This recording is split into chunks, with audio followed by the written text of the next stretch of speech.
넘치는 사랑을 감사합니다. 이른 봄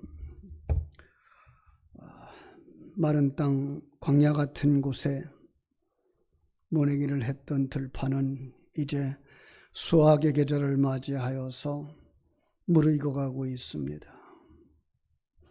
무르익어가는 열매들을 보면서 우리도 머지않아 하나님께서 거두실 날이 있겠구나, 주님 안에 들려진 열매들처럼 열매되어져 천국에 들어갈 날을 소망하는 사람이 되어야 되겠구나 라는 생각을 가지게 됩니다. 주님, 이제 우리 민속의 명절 추석을 이제 이틀 앞두고 이렇게 먼저 흩어져 있는 성도들이 있습니다. 고향으로 갔든지 또 코로나19 때문에 가정에서 영상으로 예배를 하든지 마음을 다해서 주님의 전에 나와서 예배를 하든지 이 예배 시간을 통해서 우리 하나님을 만나고 하나님께 영광 돌리는 성도들이 되게 하여 주시옵소서. 저들이 다 아름다운 열매 되어져 천국 곳간에 들어갈 수 있는 복된 성도들 되기를 간절히 소원하며 예수님의 이름으로 기도하옵나이다. 아멘. 할렐루야. 참 세월이 얼마나 빠른지 몰라요, 그죠? 어떤 분이 그러더라고요. 50대에는 시속 50km로 가고 60대에는 시속 60km로 가고 70대에는 시속 70km로 간대요. 세월 가는 것이 점점 더 빠르게 느껴진다라는 이야기인데요.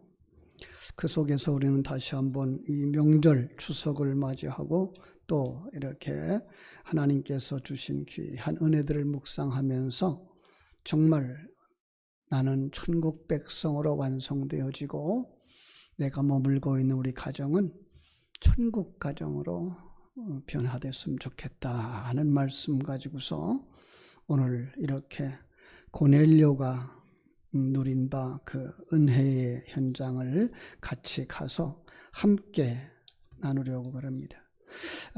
우리 가까이에 하나님께서 그 조직을 두 가지 만들어 주셨죠. 하나는 가정이고요. 또 하나의 조직은 교회입니다. 가정은 인간의 행복을 위해서 만드셨고요. 교회는 하나님의 영광을 위하여 만드셨다라고 말들 합니다. 그런데 이 둘은 상관관계가 있어요. 아주 중요하죠. 가정이 행복하지 못하면 신앙생활도 행복할 수가 없고요. 가정이 엉망인데 신앙생활을 잘하는 것은 불가능하다라는 거예요. 가정이 행복해야 신앙생활도 잘할 수 있고 그 신앙생활이 행복할 수가 있는 거예요. 그런데 안타깝게도 가끔 들려지는 소식, 가정이 무너졌어요 라는 거예요. 제가 가까이에 있는 우리 장로님 한 분이 계셔요. 그런데 피치 못할 상황으로 가정에 문제가 생겼어요. 그러더니 그 장로님 그만 사업도 접고 친구들과도 만나지도 않고 가족들도 피하고 휴대폰도 없어졌어요. 아무하고도 연락이 되지를 않아요. 혹 아는 사람들은 산으로 가지 않았을까? 그러더라고요. 가끔 자연인들 보면서 혹 그 장로님은 아닐까라는 생각을 하고 보게 되는데, 가정이 무너지니까 신앙생활도 제대로 안 되고 그 삶의 기반이 무너지고 행복하지 못하더라는 거예요.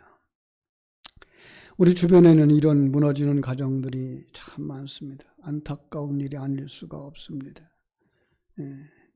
미국의 영웅 존 F 케네디를 암살했던 오스왈드라고 하는 사람이 어떻게 이렇게 비극적인 일을 저질렀느냐, 많은 학자들이 연구를 했는데 그 결과는 가정이 무너지면서부터 세상을 부정적으로 보기 시작했다.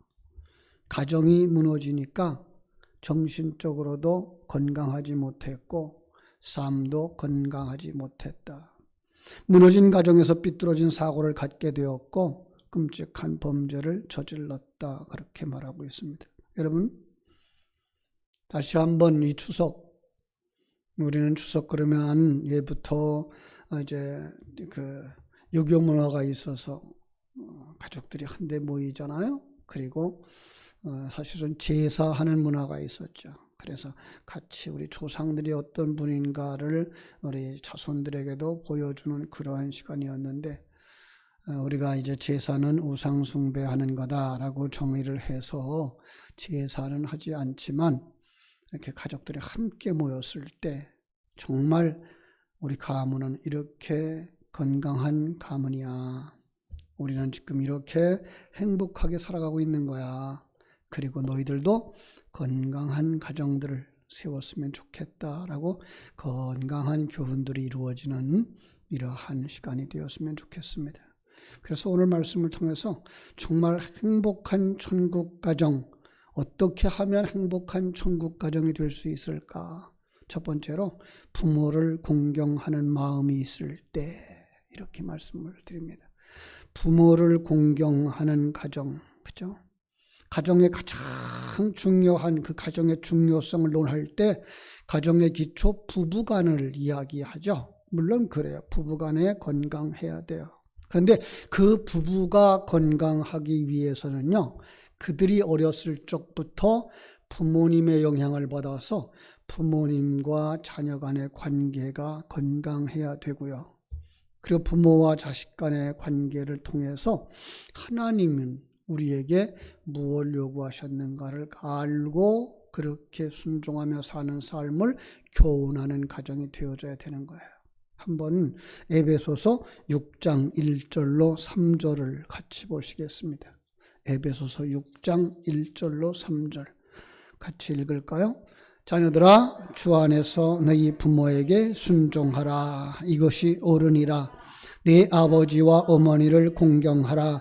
이것은 약속이 있는 첫 계명이니 이로써 내가 잘되고 땅에서 장수하리라. 아멘. 이 말씀을 보면 네 아버지와 어머니를 공경하라 권면합니다. 공경한다는 말은 공손히 받들어 모신다라는 국어적 사전적인 의미가 있어요. 이 헬라어를 보면은요, 마타라는 단어인데 값을 치른다라는 뜻이 있어요. 그래서 자녀는 빚을 진 심정으로 부모를 섬겨야 함을 암시하고 있는 거죠. 그렇죠? 자녀가 부모를 공경해야 할 첫 번째 이유, 낳아주신 것에 대해서 감사로 공경해야 돼요. 다시 말하면 나에게 살과 피를, 생명을 주신 그 부모님에게 대한 감사로 공경해야 되는 거예요. 자녀들을 양육하는 우리 자녀들도 알겠습니다마는 자녀를 키우는 것이 얼마나 힘든지, 부모님이 나를 이렇게 힘들게 키워주셨겠구나, 더 했죠. 그전에는 정말 가난했고요, 먹고 살기 힘들었고요. 그래서 어떤 면에서는 어머니의 입속에 있는 것까지 꺼내서 자식을 먹일 만큼 가난한 시절도 자녀들을 건강하게 키우기 위해서 부모님들 수고했는데 거기에 대하여 마땅히 감사하는 것 자녀의 도리죠. 두 번째로 길러주신 것에 대한 감사로 부모님에게 공경해야 된다라는 거예요. 자녀들의 공통적인 생각은 자기들이 제절로 큰 줄 안대요. 아닙니다. 부모님이라고 하는 울타리가 있었기 때문에 비바람으로부터 보호함을 받았고요. 거기서 건강하게 자라난 거예요. 성경은 다음과 같이 증거합니다. 만일 어떤 과부에게 자녀나 손자들이 있거든 그들로 먼저 자기 집에서 효를 행하여 부모에게 보답하기를 배우게 하라. 이것이 하나님 앞에 받으실 만한 것이니라.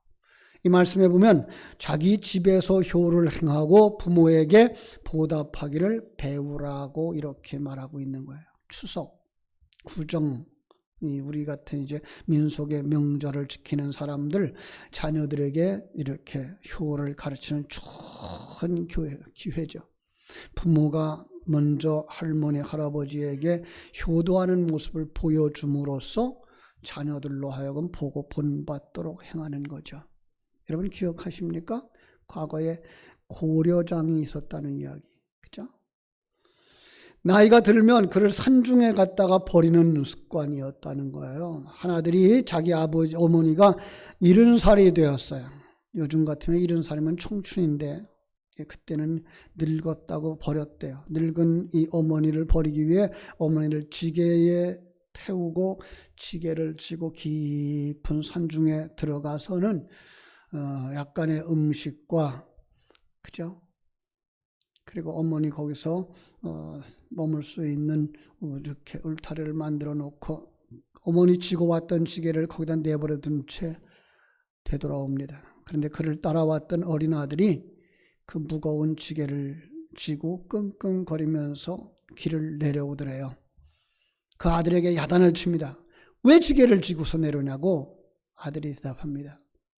저도 아버지가 늙으면 이 지게 지고 와서 버리려면 지게가 있어야 할 것 같아서 그래요.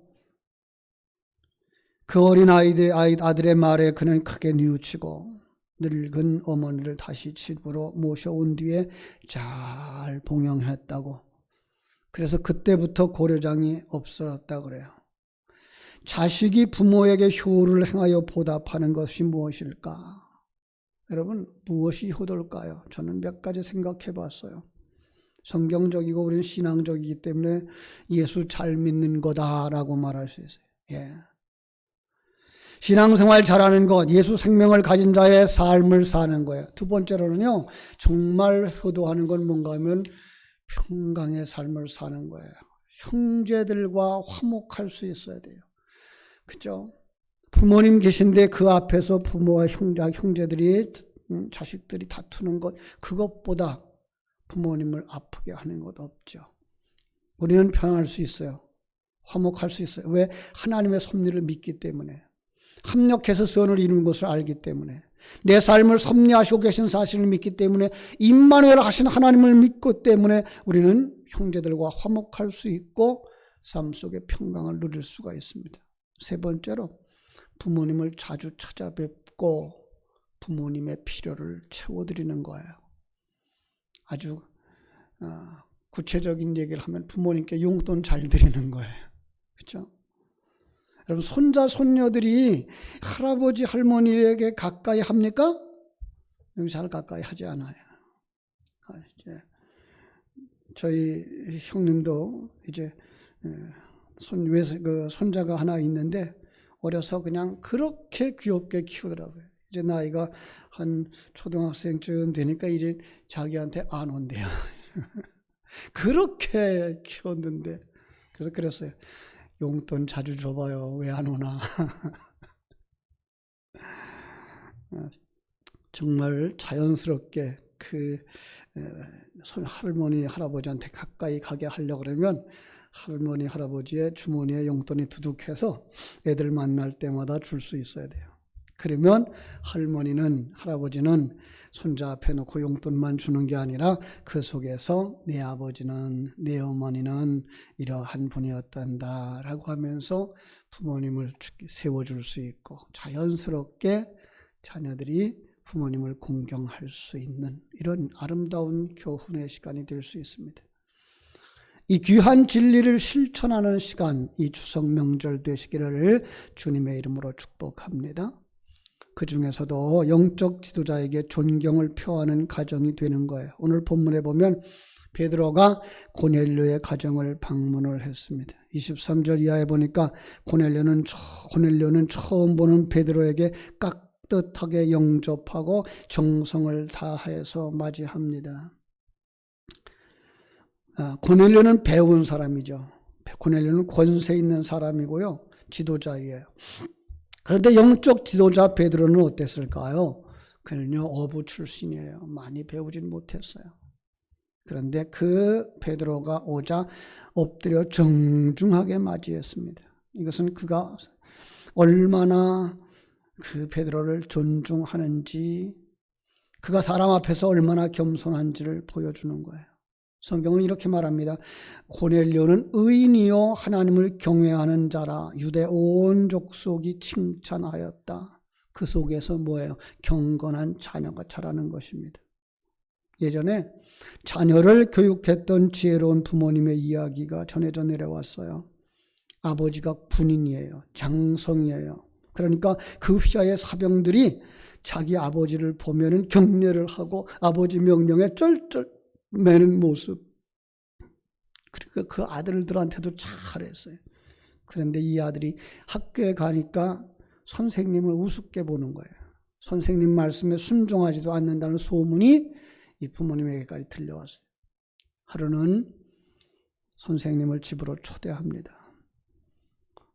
집에 오늘 손님이 오신단다. 아주 위대하신 분이 오신단다. 그러면서 아주 좋은 음식을 차려놓고 자녀들과 함께 귀한 손님, 아주 높은 분이 오신다고 옷도 단정하게 입히고 손발도 깨끗하게 닦으라고, 그래서 손님이 오시면 공손하게 인사하고 잠잠하라고 가르쳤어요. 누가 올까? 아버지보다 더 높은 사람이면 대통령인가? 띵동 하고 밖에서 손님이 왔다고 초인종에 울리자 엄마 아빠가 버선발로 뛰어나갑니다. 그리고 손님 앞에서 얼굴도 들지 못하고 인사를 하고 집안에 들어와서 가장 높은 자리, 옛날에 높은 자리 어디예요? 아랫목 따뜻한 자리에 앉도록 배려를 하고 그 앞에서 말도 조용조용했습니다. 고개도 들지 못하던 이 아이가 고개를 들어서 가만히 손님을 보니까 이게 자기 반 담임 선생님이에요. 그는 속으로 생각했습니다. 야, 큰일 났다. 엄마 아버지가 이렇게 존경하시는 분이 선생님이라니. 나는 그동안 함부로 대했는데 이걸 엄마 아빠가 알면 큰일 나겠구나. 그래서 선생님 앞에 다가가서 아주 공손하게 인사를 드렸습니다. 선생님, 이제 앞으로 선생님 말씀에 잘 따르겠습니다. 그렇습니다. 부모가 선생님을 존경할 때 자녀들은 자연스럽게 선생님을 공경하게 되어져 있는 겁니다. 오늘날 학교 폭력 교육 문제 어디서 오느냐? 부모들이 선생님을 대하는 태도에서부터 생기는 거예요. 신앙교육도 그러합니다. 신앙교육도 자녀들 앞에서 부모가 주일학교 선생님을 어떻게 평하든, 주일학교 교육 전도사님, 부목사님, 담임 목사를 어떻게 이야기하는지가 그들의 뇌 속에 자연스럽게 새겨 들어가는 거예요. 추석 명절에 우리에게 훌륭한 부모님, 조상들이 계셨음에 대한 자랑스러움이 있었으면 좋겠습니다. 거짓말하라는 얘기는 아니고요. 정말 부모님들의 그 장점들을 생각해 보면 왜 없겠어요? 여러분이 교만해서 보이지 않을지 겸손해 보세요. 여러분 자랑스러운 부모님 계셔요. 장점이 있어요. 그런 부모님, 그런 할머니, 할아버지의 이야기들을 자손들에게 해줄 수 있었으면 좋겠어요. 그래서 자녀들이 야, 우리 가족은 이렇게 자랑스러운 가족이구나. 나도 자랑스러운 자손이 돼야지 할 수 있는 이번 추석이 되어지기를 바랍니다. 그 속에서 중요한 게 뭐예요? 가장의 역할입니다. 두 번째로 가장이 울타리 역할을 잘할 때 행복한 가정이 된다라는 거예요. 성경에 보면 가장이 가장의 역할을 잘하지 못해서 실패한 경우를 보여주는데 이게 창세기 19장의 롯이에요. 아브라함과 대조를 이루죠. 그죠? 아브라함은요, 자기 가족을 살리기 위해서 연합군과 대적해서 전쟁을 이룰 만큼 그들을 사랑하는 마음이 있었어요. 그리고 조카 롯이 좋은 땅을 먼저 택할 만큼 양보하는 사람이었어요. 그런데 롯은 어떤 사람이에요? 창세기 19장에 보니까 가정을 이끌고 참 소돔과 고모라 성으로 들어가요. 예, 소돔과 고모라 성은요, 외적으로는 아주 화려했어요. 아주 부유한 사람들이었어요. 그러나 죄악이 가득한 거예요. 경건 생활이 이루어질 수가 없는 거예요. 여러분, 믿음은 어디서 온다고요? 믿음은 들음에서 와요. 듣는다는 말은 귀로 듣는 것도 됩니다마는 삶으로 체험하는 것도 되는 거예요. 무엇을 보고 무엇을 듣고 무엇을 생각하느냐에서 바른 길로 갈 수도 있고 어그러진 길로도 갈 수가 있는 거예요. 그런데 롯의 눈에 보이는 것, 롯의 자손들의 눈에 보이는 것, 육신의 정욕과 이생의 자랑에 이끌려서 가족을 이끌고 죄악의 도성 소돔과 고모라로 이사를 갔어요. 그곳에서 어떤 사람이 됐어요? 결국은 올 것이 왔죠. 죄악이 만연한 그곳에 하나님의 심판이 이루어졌고 결과적으로 그 가족과 함께 망하고 말았습니다. 룻기서에 보면은요, 그런 사람 또 한 사람 나와요. 엘리멜렉이라고 하는 사람이죠. 예루살렘에서 조금 기근이 와서 어려움이 일어나자 그는 두 아들을 데리고서 모압으로 내려가 버렸어요. 거기서 잘 되는 것 같았죠. 큰아들도 장가 보내고 작은아들도 장가 보내고, 그런데 얼마 있다가 두 아들이 다 죽었어요. 그리고 자기도 죽었네요. 예. 가정을 풍비박산 만든 사람이 바로 그 엘리멜렉이라는 사람이에요. 가장 한 사람의 결정이, 그의 발걸음이 가족을 바로 이끌기도 하고 잘못된 방향으로 이끌어서 온 가족이 고통과 불행의 몸살을 앓게도 합니다. 여기 가장에 막중한 책임이 있습니다. 우리 가정이, 성도들의 가정이 믿음을 지키면서 지금까지 굳게 서 있는 것, 먼저는 하나님의 은혜요. 그리고 나아가서 가장들의 책임을 잘 감당했기 때문이라는 사실입니다.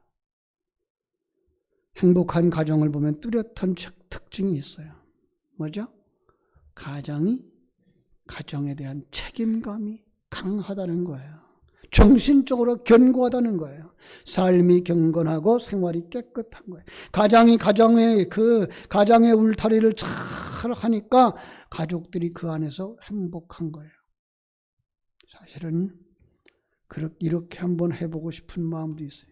가장들을 세워놓고 우리 모든 아내들이 가장을 위해서 박수를 칠 수 있는 시간. 그죠? 그런가 하면 우리는 언제든지 유치원 어린애들처럼 가장을 세우고 힘내라고, 아빠 힘내세요, 우리가 있잖아요, 아빠 힘내세요, 이라고 동요라도 불렀으면 좋겠습니다. 세 번째로, 행복한 가정을 세우기 위해서는 온 가족의 믿음의 색깔이 하나 될 때 가정은 진정으로 행복하다는 거예요. 고넬료는 행복한 가정을 만든 모범자라고 이렇게 생각합니다. 그는 인격이 훌륭하고 사람들에게 존중을 받으면서 주변 사람들에게 칭찬받는 사람이었어요. 모든 것 다 갖췄어요. 그런데 한 가지 부족한 게 있었어요. 뭘까요? 바로 그가 믿음이 없었던 거예요. 그래서 그 가족들이 구원의 길로 오지 못했던 거예요. 그런데 오늘 말씀해 보니까 그와 온 가족이 베드로를 통해서 믿음을 받아들였어요. 그 가정에 성령이 임했고 방언이 터지고 온 가족이 구원받고 세례를 받았다고 진정으로 구원받은 가정이 됐어요. 사랑하는 여러분, 우리 가정을 한번 돌아보십시다.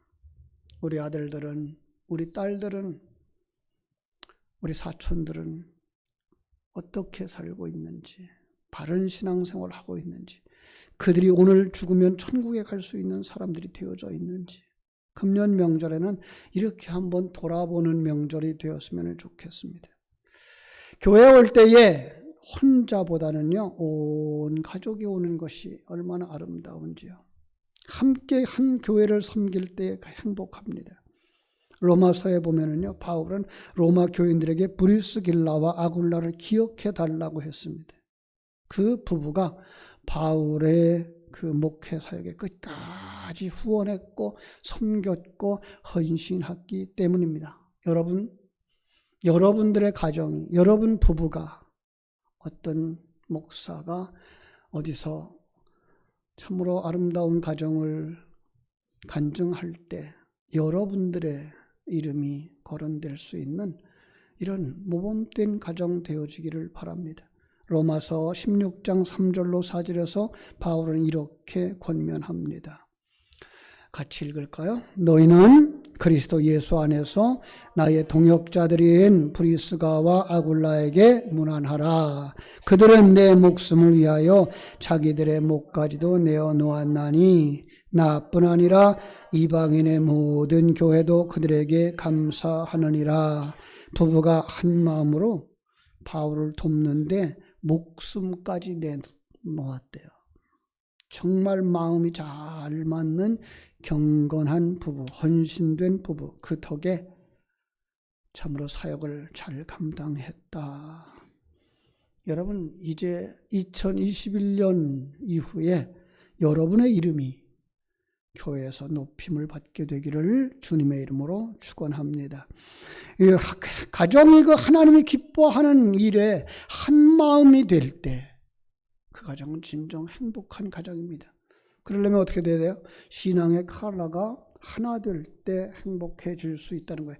부부가 함께 예배드리고 받은 은혜를 함께 나눌 때, 자녀들과 다 함께 성경을 읽고 깨달은 것을 함께 나눌 때, 기도하다가 응답받은 내용들을 함께 나눌 때, 하나님의 일에 온 가족이 하나 되어져 쓰임받을 때 그 가정은 아름답고 행복한 가정이 되는 것입니다.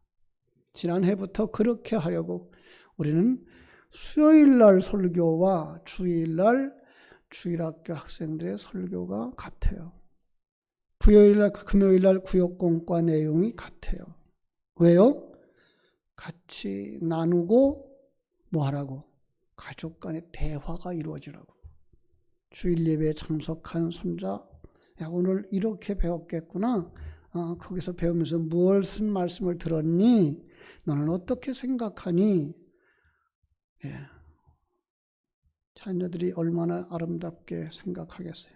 그리고 또 그렇게 묻는 부모님, 그 질문에 답하기 위해서 예배 시간에 얼마나 귀 기울여서 말씀을 듣겠어요. 그렇게 반복하고 반복해 들은 말씀은 그들의 심령에 새겨지게 되어지고 생명이 되어져서 그들이 건강한 신앙인으로 자라지 않겠습니까? 이렇게 온 가족이 하나의 주제를 가지고 대화가 되어질 때 그 가정은 행복한 가정이 될 줄로 믿습니다. 어떤 가정을 보면은요, 부인은 교회를 잘 섬기는데 남편이 함께 가질 않아요. 어떤 집은요, 남편은 하나님을 잘 섬기고 헌신하는데 아내가 따라주질 않아요. 안타까운 거죠.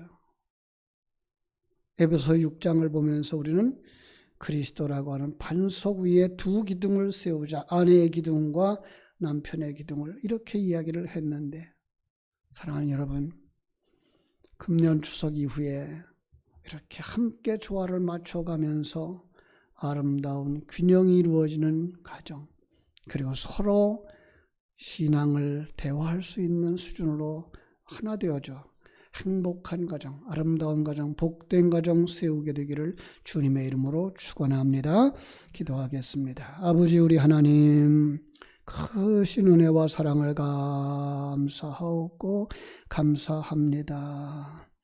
고넬료의 가정은 고넬료 한 사람의 그 결정 안에서 참으로 온 가족이 주님을 믿는 사람이 되어졌고 행복한 가정이 되어졌습니다. 하나님, 우리의 가정, 이 추석 명절을 통해서 하나 되어진 가정인가 점검해 볼 수 있는 시간이 되게 하여 주시옵소서. 무엇보다도 우리 가정의 가장이 누구인가?